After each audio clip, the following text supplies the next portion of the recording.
Run your own practice, you're a success. I think you turned over, how much you turn over this year? We'll go through £1 million this year. We're all mission driven. We're all missionaries, not mercenaries. Nobody's out there just trying to make the most amount of money for themselves, me included. I am kind of sick of seeing people coming in an employed role as an advisor and then nicking off and starting up on their own, because for me that's theft. I am sandwiched right in the middle between kids that want my attention as soon as I've walked through the door and a mum who I'm trying to pay the carers and sort out aftercare from the chemotherapy session. If you are 25, if you are 30, help people that want to get onto the property ladder. They're not going to be the wealthiest of people, we know this. The terminology that we'll use is Henry's, so they're high earners, not rich yet. But what does that actual career look like? How much can you earn? Money is a big part of it. How can you appeal to somebody that is entrepreneurial? Can they build value in the long term within financial planning?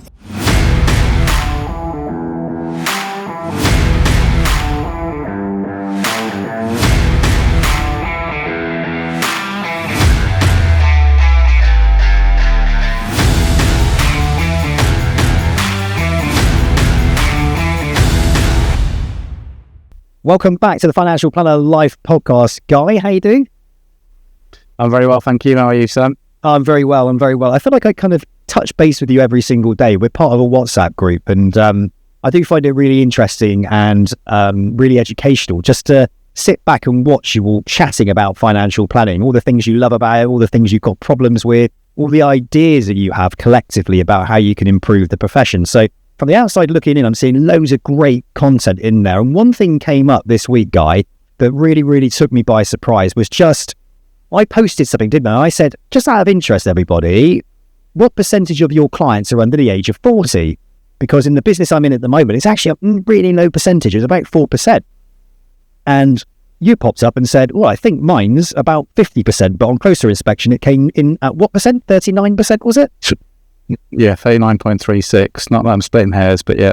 Yeah, 39.36 of your clients percentage is under the age of 40. So that's actually a really large amount. So it kind of got me thinking, because within that group as well, we were talking about the happiness ratio, wasn't it? From 40 years old, people tend to get a little bit unhappier, and by the time they're 50, it climbs back up again, probably because they might be earning good money, but they got high expenses, right? Maybe life's a little bit, they're a little bit more time poor. So it was interesting. I found it interesting. So I wanted to invite you on today, because one of the things I wanted to do was I wanted to pick your brains, and I wanted to give something away today, because I know that you love giving away. You've built a really great practice. We've already heard about it before. You've been on the podcast before. Obviously, Citygate Financial Planning. You're very passionate about life protection. That's one of the reasons why. And if anyone wants to hear that podcast episode, go back and listen to the podcast episode. I'll put it in the show notes. But you're very passionate about making sure people, especially young people, are following a process that's going to help them be a success within financial planning. So today I want to pick your brains about that. You okay? Absolutely. Yeah, let's go. Fabuloso. Let's get straight to it. All right. You run your own practice. You're a success. I think you turned over. How much you turned over this year? We'll go through £1 million this year. For £1 million this year. Fantastic. So that, that's good. That's great within financial planning, but you've got to start somewhere. Okay. Now, I'm the listener. I'm a trainee financial planner. I walk through your door, and you promise you're going to turn me into a superstar if I follow your process that's made you a superstar within your life. Okay. So let's start at the very beginning. Let's reflect on your journey, and then how your journey and your experience can then be articulated to someone like me, a fresh-faced person walking into the profession, walking into your business, wanting to be a superstar. So let's kick things off. Let's go back to the beginning. Yeah, okay. So when I first started in 2007, it took me 1 week of kind of thinking, well, what the hell's all this about? And the penny dropped, and I realised why I did what I did. So I know I'm covering old ground, talking about my dad again, but look, it's my whole point. It's the reason why I do what I do, what I do. We are literally changing people's lives when we give them a financial plan. And if you can find the pain point that you had in your life and it really resonates with you, you'll know why you'll do what you want to do. So every time I ever have a new trainee that comes in, I want to ask them, why do you care about this? What's important about people having enlightenment around their finances? And we're all going to have slightly different things. For some people, it might be that their parents' lifestyle drifted and they end up penniless and having to work till they're 17. For some people, it's like me, where life insurance saved their childhood because their dad died. It's not just my dad. I've got two sisters, one's schizophrenic and one's got multiple sclerosis. And so I've got other insurance claims, not just my dad, that really gets me going and gets me fired up, and that is my why. So if everyone can reflect on what their why is and why it's important to them, you'll have that burning desire every day to get out of bed and just do this. It's not a job that you get paid for money. That's a byproduct of doing everything that you really want to do, and you know your why. So start with that. And I know there's other people like Simon Sinek that have spoken about this, but this was me 17 years ago. I didn't have to read his book then because he'd not even written it. Just know why. It's really pretty obvious. And then when you know why, you know who you want to help. And knowing who you want to help, if it comes from a point of pain, you have empathy. You'll have authenticity whether you like it or not, because you understand the pain points and you want to stop those people ever having that similar pain that you've had. So you know who, and it doesn't have to be everybody over 50 with £1 million. And I'd love to ask every advisor that puts that on that LinkedIn, well, what makes you really super qualified to speak to everyone that's over 50 with £1 million or more? What about business owner? What is it that resonates in your life that really strikes a chord with them? And if you haven't got one, you're probably going to struggle a bit more than perhaps I would do, albeit I'm 44, not over 50, but I am a business owner and I understand how difficult it is to grow a business. And I also understand that things evolve and change over time. And what you used to do in the past isn't going to get you to where you want to be in the future. So you've got to change and evolve. And if you're not speaking in that language to a business owner, what do you have in common? So if you are 25, if you are 30, help people that want to get onto the property ladder. And they're not going to be the wealthiest of people, we know this. But the terminology that we'll use is Henry's, so they're high earners, not rich yet. So you've got to think of a business model, and protection isn't just there because it pays good commissions and it's a good thing to focus on. It is holistic planning. And there's a massive survivorship bias within financial advice, with people dealing with older people that have survived their working life already. They've not had that critical illness, or they've not died aged 44, right? So protection's already spoken about. But if you're dealing with younger people, it's a massive springboard. So this is the next thing, really. It's a massive springboard of a source of finance to grow your bloody business. You don't have to be charging massive fees because they can't afford them anyway. But commission will offset some of that and help you actually grow.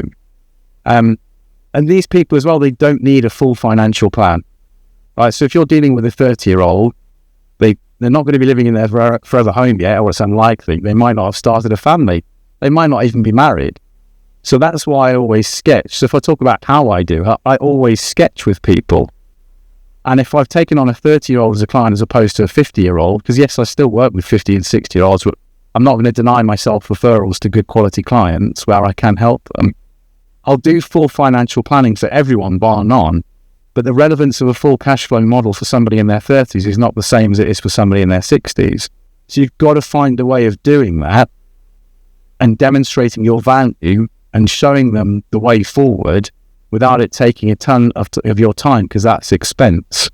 So that's more of the how. And again, I was doing that for years. I was well trained at the outset.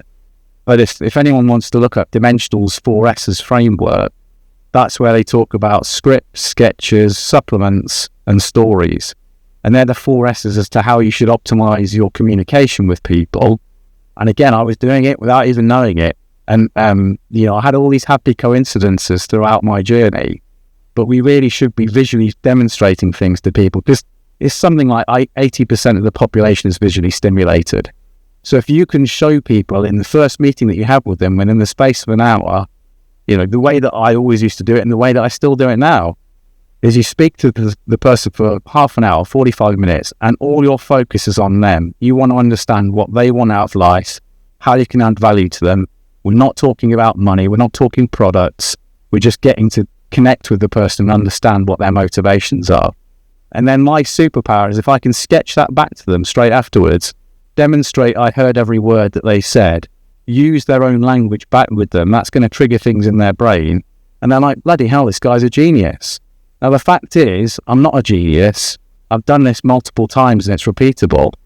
And although we're all unique, which is of course true, there's probably about 95% overlap with all of us, right? So If I'm working and I know who I'm working with and they've got similar pain points, my sketch is going to look very similar every single time. But to that person, it's like the first time they've ever done it. And they're like, wow, that's amazing. So it's hard work as well. I think that's probably one of the things that doesn't get spoken about enough. Actually, sometimes I think other advisors that are 15, 20 years younger than I am might think it all just landed in my lap and that I got lucky. And of course, it was commission, all commission back then. And, you know, the world was different. It was dead easy. I started about 6 months before the global financial crash.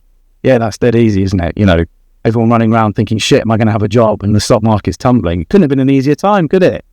And I did £1.2 million of commission in 32 months. And it's, you know, and that's in that period of time. So, of course, it was dead easy. Everything landed in my lap. It's hard work. You know, I would start work every day at 8:30 in the morning and I wouldn't finish till 7 o'clock at night.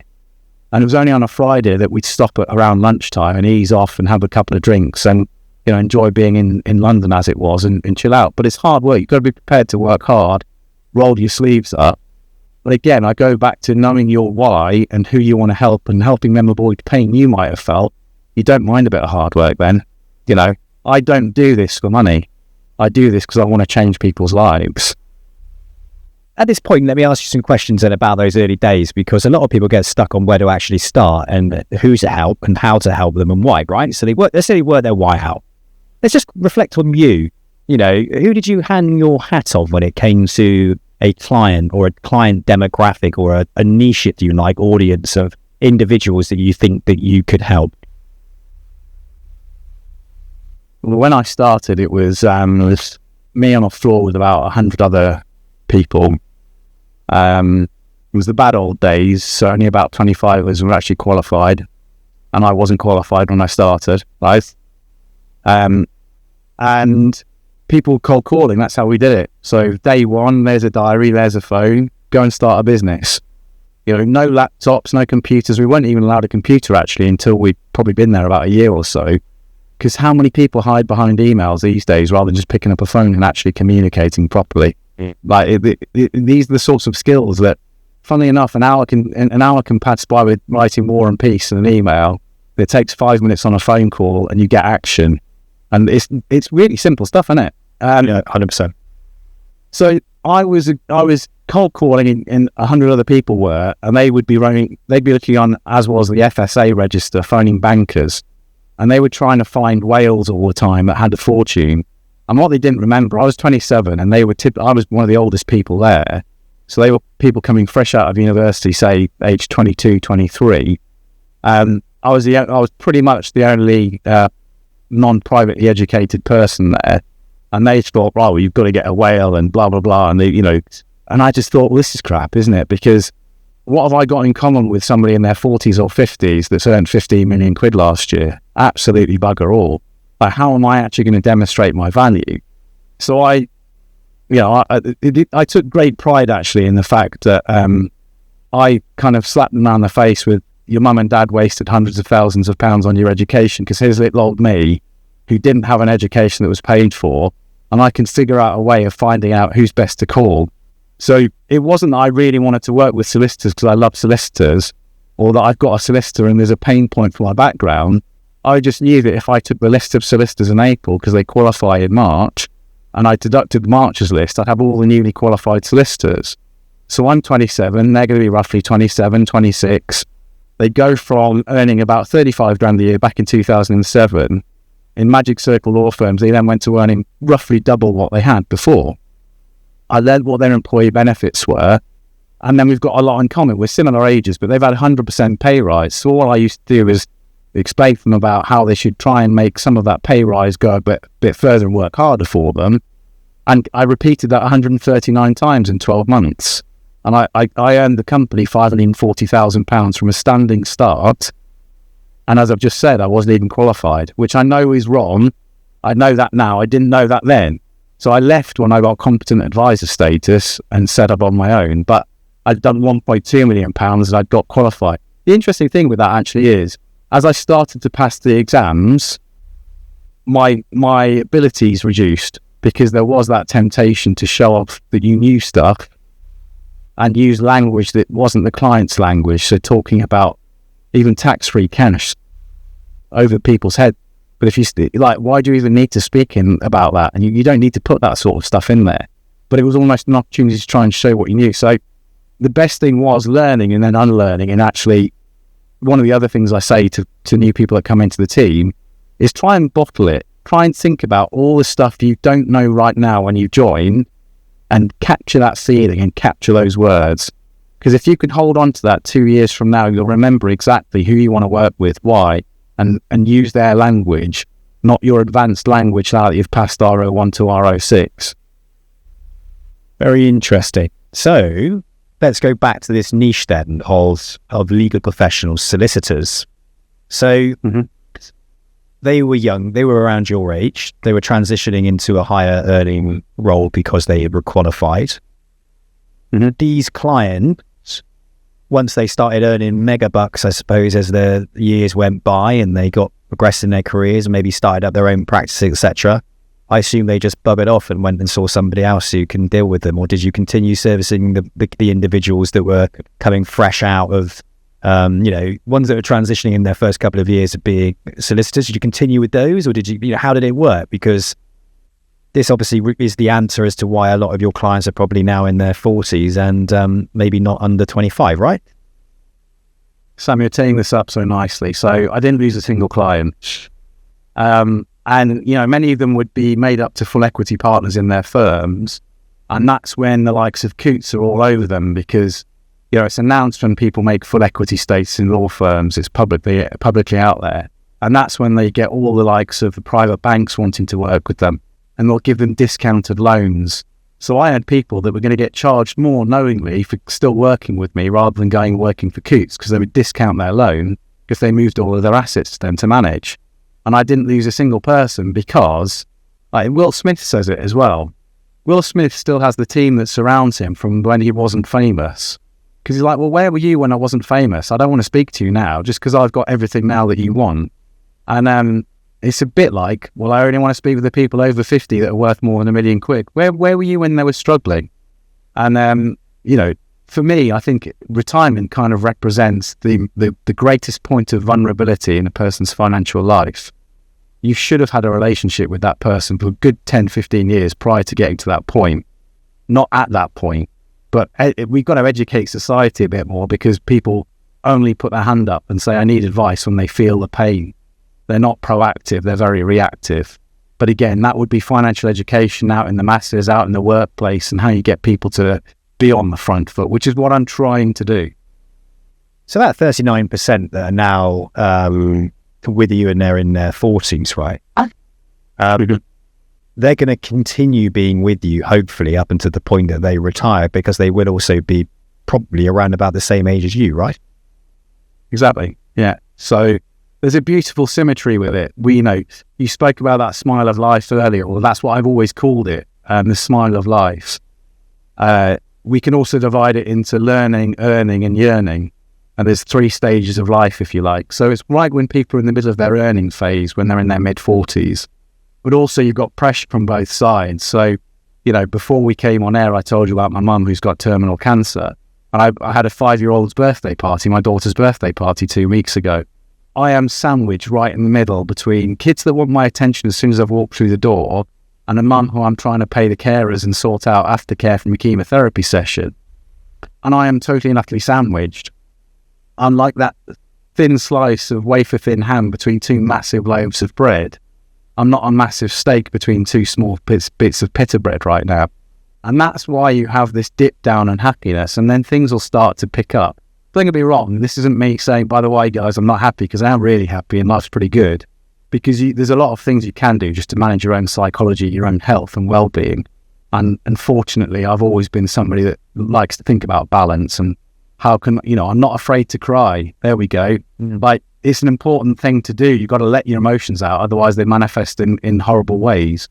So I'm losing the thread of what you were saying there. But, that smile of life and walking that journey with those people at the same time, yeah, they'll still be with me. But as I'm growing a business, the client also has to accept that they can't always get me.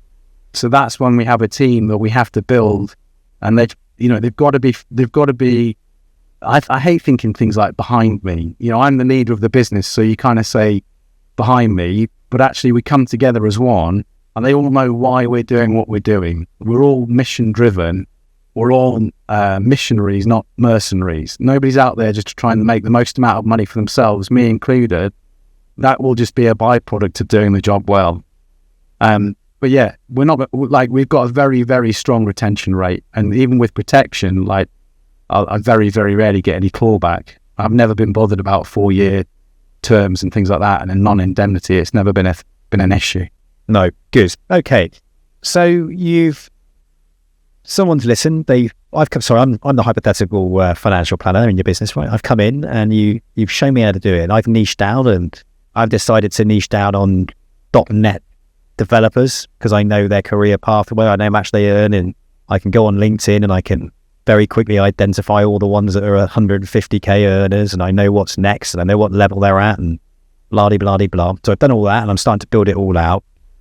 Now, let's say, for example, I was working for you, and I was interested in following the same path as you, though, and I want to set up my own business. Okay, you decided to set your own business. This day and age, right? When is the right time for me to do it? When do you think is the right time for me to do it? And then what I want to do is get into not how I go about setting it up in respect of getting directly authorized, but how do I build that team around me? How do I build those right people around me, and who do I actually hire to make sure that I can progress to the next level? Yes. Mm-hmm. It's funny. I think readiness is a fallacy. So whenever you think I should do this, you don't have to wait for everything to be aligned. You go for it. Okay. Too many people procrastinate and give themselves limiting beliefs, and we can just sit there on the sidelines waiting for the perfect moment, and it won't ever be the perfect moment. So know that, right? For me, the problem was I'm not a very good employee because I always like my own ideas more than somebody might tell me they were a bad idea. And so, like it or not, I was going to do it. I also believe in a true meritocracy. So the fact that, and I put it on LinkedIn, I brought that £1.2 million in, I'd paid away more than £1 million of that to somebody else. Well, that wasn't very fair. I wanted the benefits of what I was achieving as well. So starting your own business kind of helps with that. But this gives me a bit of another bee in my bonnet. I am kind of sick of seeing people coming in an employed role as an advisor, building a client base perhaps, but being employed and paid to do that, waiting till they get to escape velocity and then nicking off and starting up on their own. Because for me, that's theft. Yes, the client, none of us own a client, right? Let's just say that nobody owns a client, fine. But for somebody to take it just because they've had the benefit of a relationship as it might have been handed over from the lead advisor, that's, again, something I think stops the whole of the financial advice gap being plugged. Because I think nationally there's a bit of a disincentive for people, or a fear of failure, or this limiting belief that we can't grow a business properly because people will run off and take clients with them. It's in my psychology, otherwise I wouldn't have raised it, but I'm still happy. We've got 10 people and every client doesn't deal with me, far from. You've got to use other things such as having a good culture. You've got to have multiple touch points. You've got to do other things to try and retain that client relationship if somebody were to leave. But it is a risk. There is always a flight risk. But that said, I've got an abundant mindset that even if clients did leave, I'm very happy to think I'd be able to replace them and it wouldn't be lost. But also, if a member of the team left and tried to take clients, they'd know that it's not just me they're upsetting. They've got their colleagues that they'd be kind of impacting, because I might have to make people redundant if half the turnover walks out the door.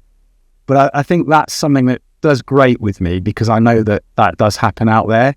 And so I don't want people thinking, oh, well, I'll get to that point of escape velocity and then I can earn all of the trail fees that come in from these clients.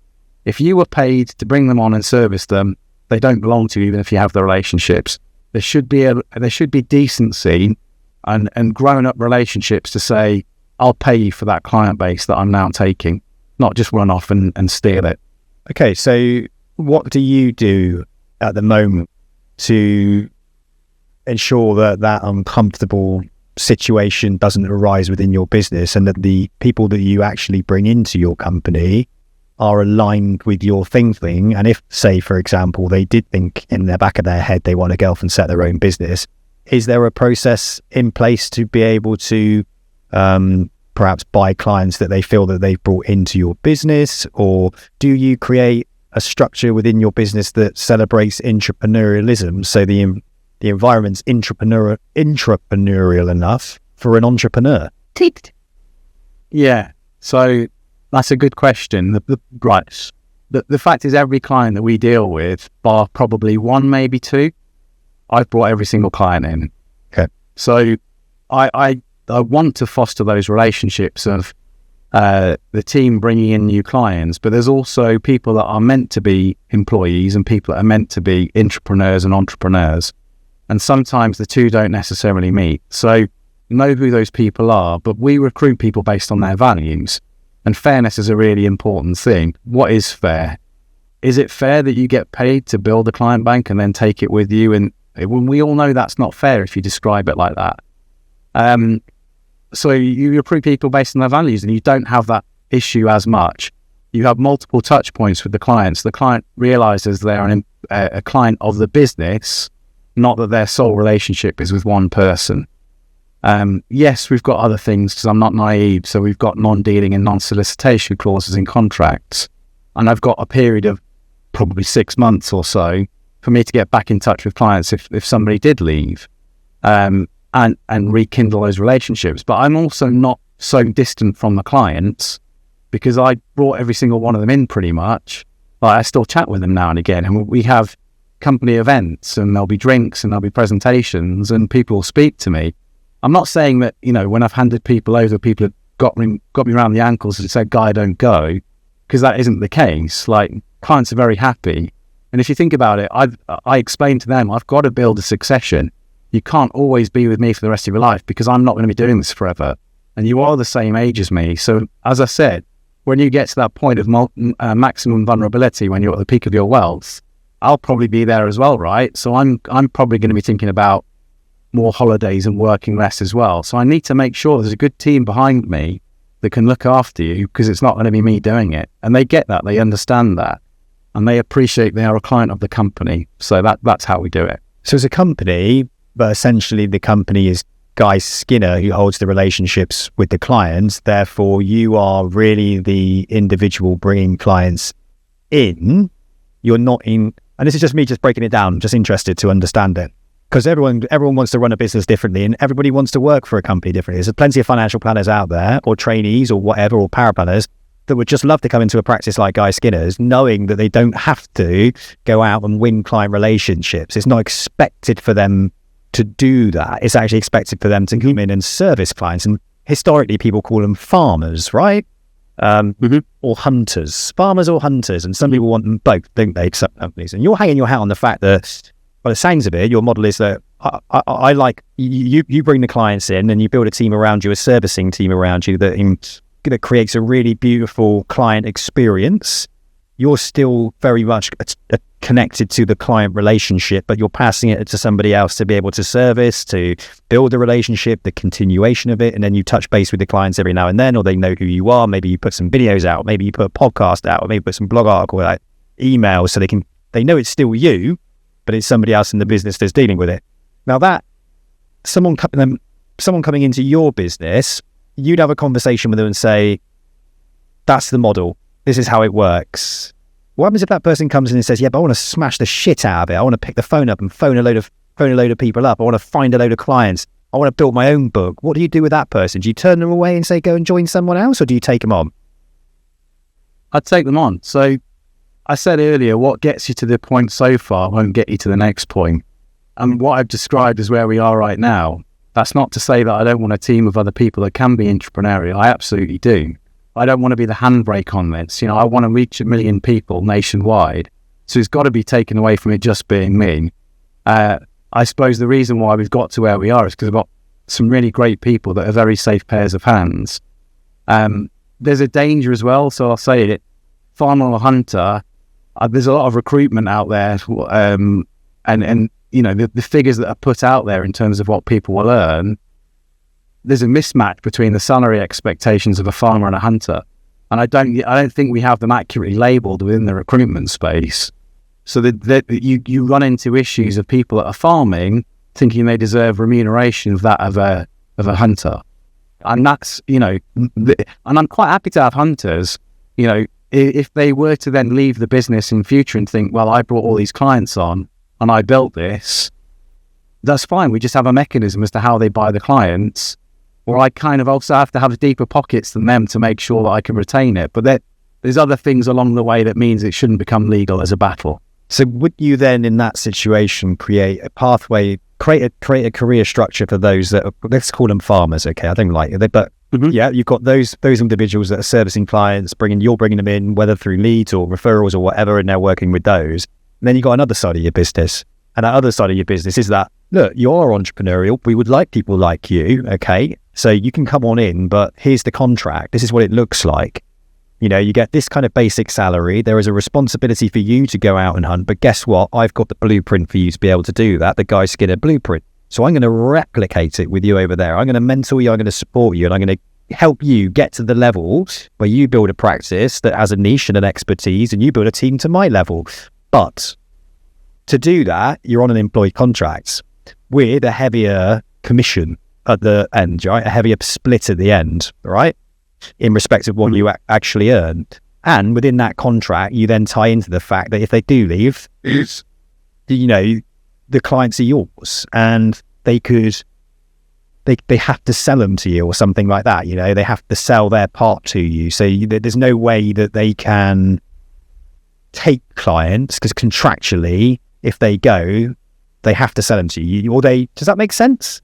So there's a way to have like there's a way to have the way to nurture an entrepreneur in the entrepreneurial environment. And then there is the farming aspect of it. And then that will help you bring those hunters in that will go out and push and build your brand and build your business. But they've got some form of long-term buyout option within it as well. Sort of. Just remember the fact, we want missionaries, not mercenaries. But you want both. You just said if someone came in, you would take somebody on.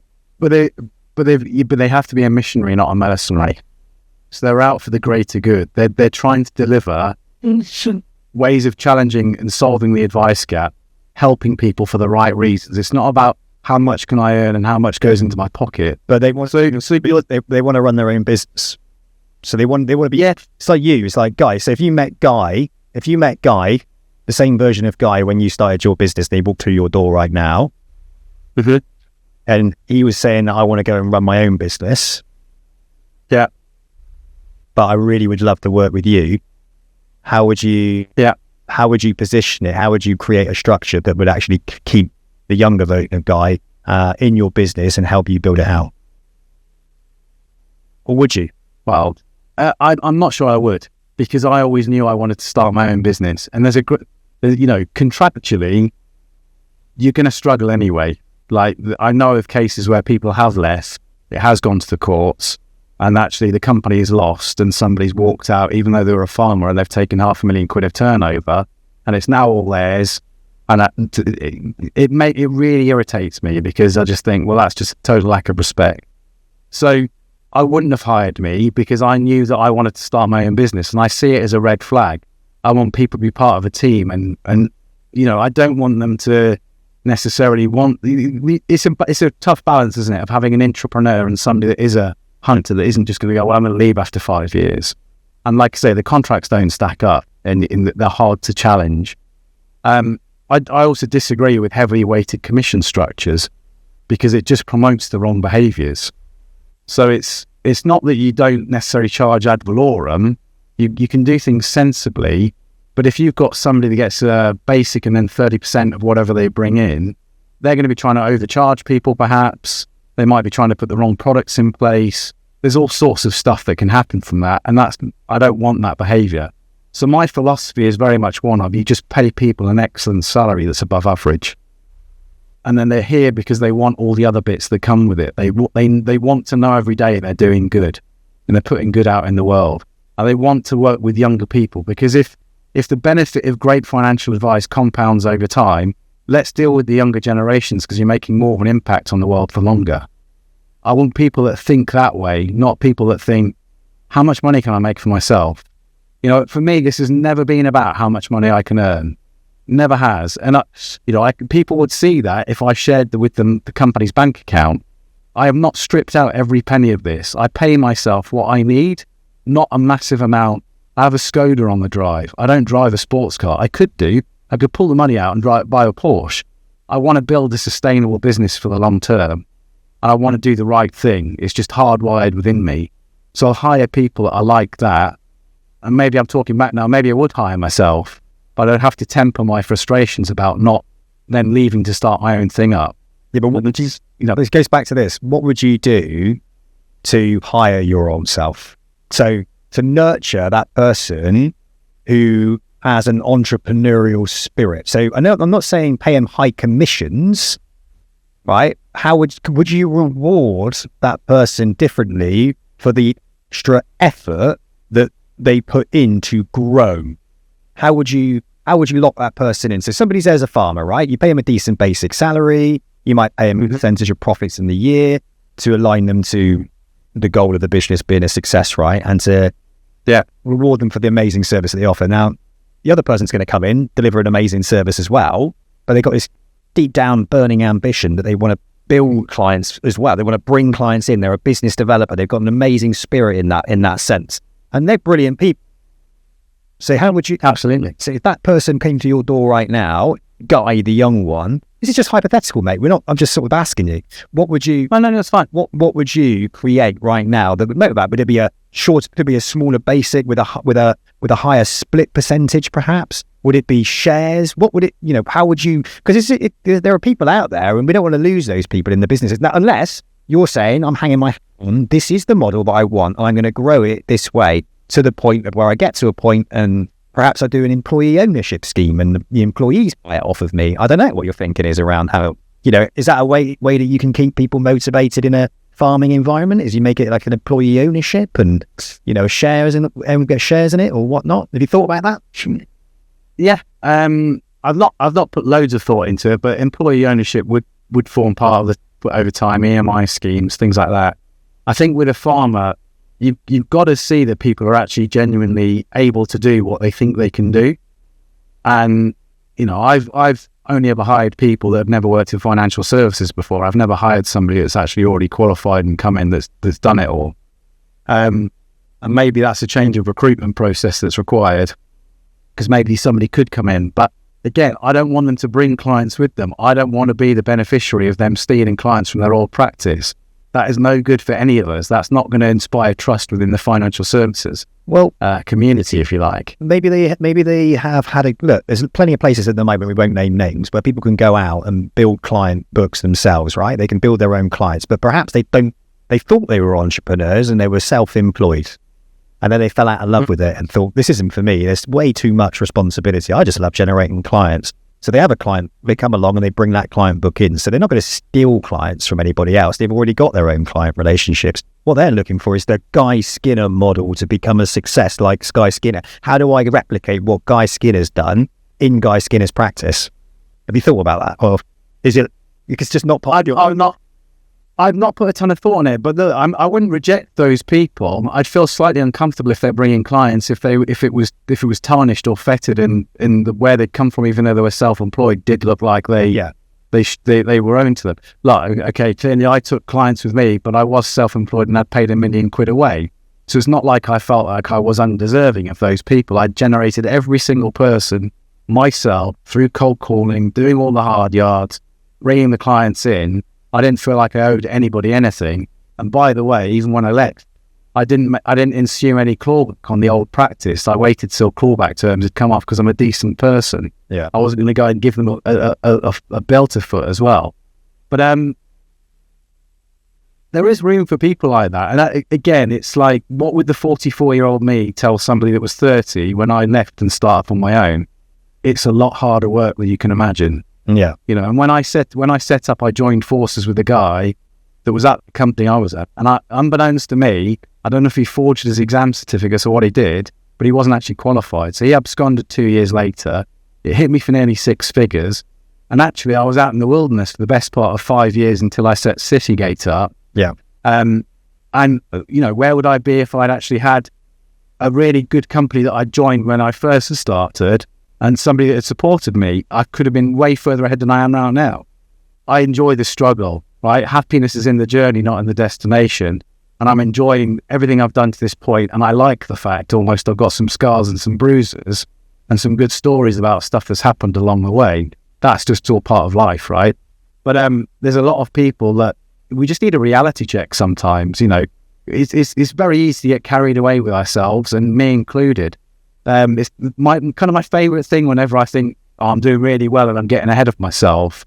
My little boy, he's only 7, he always draws me back in, and he'll cut me down at my knees with one comment, and it's brilliant because you need that in your life to humble it. But he loves space, and we read about space facts. And my favourite thing when we talk about these things, the observable amount of the universe is the equivalent to a cup of water compared to all of the water on the planet. We are that fucking insignificant, excuse my French, we're that insignificant, yet we can get carried away with ourselves far too easily. And you just got to remember that. So, you know, when you have a setback in life, whatever it might be, is how you recover from the setback, not beating yourself up about it, but just trying to get back on the bike and just carry on cycling again, keep the wheels in motion, that 1% incremental, let's be better today than I was yesterday. How can I improve, but not get too down on myself that things didn't go right.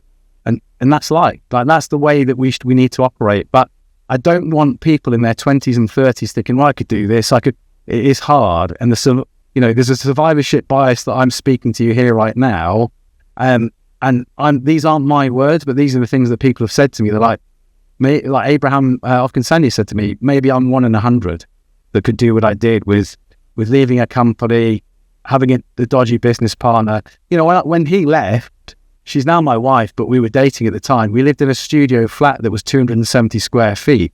The fold-up bed at the bottom of that was my office, the desk. She's a doctor, so she was doing twilight shifts, night shifts, early morning starts. She'd wake me up at all hours of the day, and that was how I survived for 2 years. I was doing all my own power planning, all my own admin, all the generation of every single client, all the servicing of every client. I was stupid. It was post-RDR. I didn't have any ongoing fee relationships. Everybody was just purely transactional. I changed it over time, which is how we've now got a really successful business with ongoing recurring income. And there's loads of shortcuts I could go and tell my younger self about that I wish I'd had somebody, but I didn't. So I've learned the hard way, and I've struggled, but I've done it. But for people that think it's easy or that think it looks easy, do not be mistaken. It really isn't, and it's not for everyone. What's next for you then? So you've built this practice, £1 million turnover, right?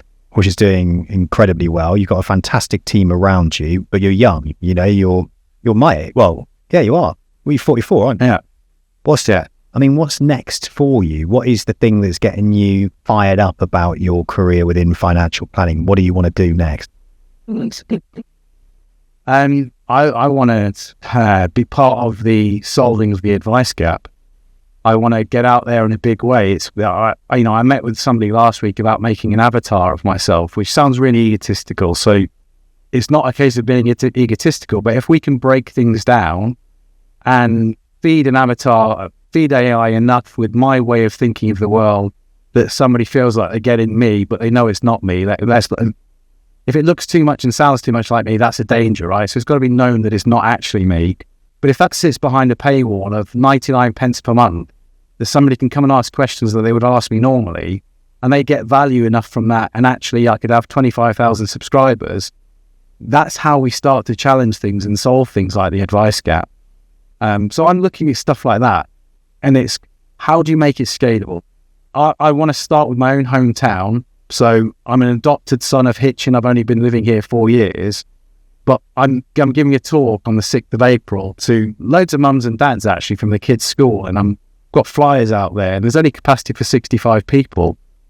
They're paying £10 each per person as a donation to a charity that I'm a volunteer for and a fundraising trustee of. But if we can get people living a better life because they make better choices with their money, that's what I want to do. And it's about getting it out there in a bigger way, because for every advisor out there that thinks they can just cling to their group of clients that are over the age of 60 with large portfolios that they take 1% a year on, do not be mistaken, that business model is going to change. It's going to get disrupted. The old guard is going to get upset. I'm probably really upsetting people right now with a lot of the stuff that I'm saying, but I kind of don't really care, because it does need to change. The same as loads of other business models with estate agents and all sorts of stuff get upset over time and get disrupted. We all like the disruption. It is clearly wrong that a profession, if I'm going to call it that, which I do think we are, if a profession can only serve 8% of the population, something's wrong with it. It really is, and we're not solving social issues. And, even the extent to which I work with children when I'm volunteering, I very much believe that if you solve problems earlier in life, you don't get the knock-on impacts. If we deal with mental health of a teenager, you've got one less drug addict, potentially. Maybe that's a bit severe. You don't wait to be curative, you're preventative. And that's my whole piece around why have we got so many advisors waiting to deal with the flabby, overweight people in their 60s with too much money, rather than getting people at the boot camp when they're 30 and 40 and really striving and making a difference to society. So that's where I see the future of it being. And I'm kind of apologetic because that's a bit of a harsh analogy to use, but look, I'm making the point, right? You understand where I'm coming from with that. I think most people listening to this will do as well. Combination of technology, a combination of coaching, relatability, social media, the ability to speak to as many people as you physically possibly can. Yeah, so a combination of technology, a new way of approaching advice. So whether that's like coaching, I mean, there's lots of people getting into financial coaching now. It is quite unregulated, but I think if there's a lot more energy, a lot more effort in that, you could combine technology with that also. With then the right education around financial planning, which leads into financial planning qualifications, there is a gap there, isn't there, that can be solved by a lot of people that are going out there and being coaches. If we can get them early enough in the journey and get them on the actual pathway of a financial planning career, to what does that actual career look like? How much can you earn? Money is a big part of it. How can you appeal to somebody that is entrepreneurial? Can they build value in the long term within financial planning? A lot of people don't realise that as a financial planner, you can actually have a capital event at the end, and it's relatively easy to actually do that if you follow a set blueprint that's out there already, tried and tested. Someone could look at that at 20 years old and be 35 years old, could be a multi-millionaire, right? I'm seeing it around me at the moment. It's massively achievable within financial planning. So I think the big point is educating people around actually what the career is, what the pathway, what the route is, but it's getting good quality people being able to train and develop and help them through the process, which goes back to your idea of this AI, this avatar of yourself that someone could jump into and ask questions to every point of the way, and you can point this way, go this way, go this way, go this way, follow this blueprint. But I wonder if it will happen. Maybe not. We'll see, right? I'll do everything I can to make that the case. I'm pretty sure if you spoke to Martin Lewis years ago, he didn't think he'd be where he was, having a TV program at prime time at once a week, and mostly talking about switching energy bills and savings accounts. There's much more we can do than what he's limited to because he's not regulated. Why has nobody done it? It's the old way of thinking is there's still a hangover. Don't get me wrong, we are poles apart from where we were because of RDR. That has really pushed on the whole service proposition. It's really pushed on a lot of the thinking. There's a lot more great work being done now than there was. It's the norm to be a planner rather than somebody pushing product, I think. I don't know the statistics around it, and that's the way it feels, because most people I speak to, people don't always do what they say they're doing, right? But most people I speak to, they are planners, and they say that they're doing all this great work. Well, the fact is we're only doing for 8% of the population. So let's just try and drive this. And there's never one single solution to any problem. There's multiple factors, and we've just got to chip away at all of them. Fantastic. Well, Guy, look, I'm going to bring it to an end there because it's actually 5:00 here in Dubai, and I've got to get ready to go to England tomorrow for 3 weeks. I'm going off to Manchester, then to Liverpool. I'm going to be filming a little documentary about farming, especially around the inheritance tax side of it.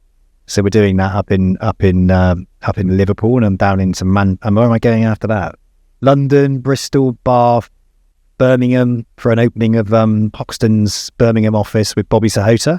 So I'm quite looking forward to catching up with her as well. But Guy, as always, it's always a pleasure talking to you. You're very passionate about change. You're very passionate of inspiring the next generation of advisors. You are a fantastic role model. And I, for one, 100% think you should create the model of what you have already created with Citygate Financial Planning it should be wrapped up in a very simple blueprint. I know it's not simple as in like the journey, but there is a blueprint. You have got an absolute tried and tested pathway, and I think it's relatable to the next generation. Your approach was a next generation approach. So why not deliver that and offer it to people? And I think personally, I think people will sign up. I think they'll buy it, and I think they'll buy into you, Guy. I hope so. That's the plan. Look, give me a shout when you're in London. Yeah, I will. We will. We'll catch up when we're in London, 100%. Nice one, Guy. Thank you so much for your time today. Really, really appreciate it. Always a pleasure catching up with you, and good luck with everything. Good man. Thank you very much. Enjoy the rest of the day. Cheers, Guy.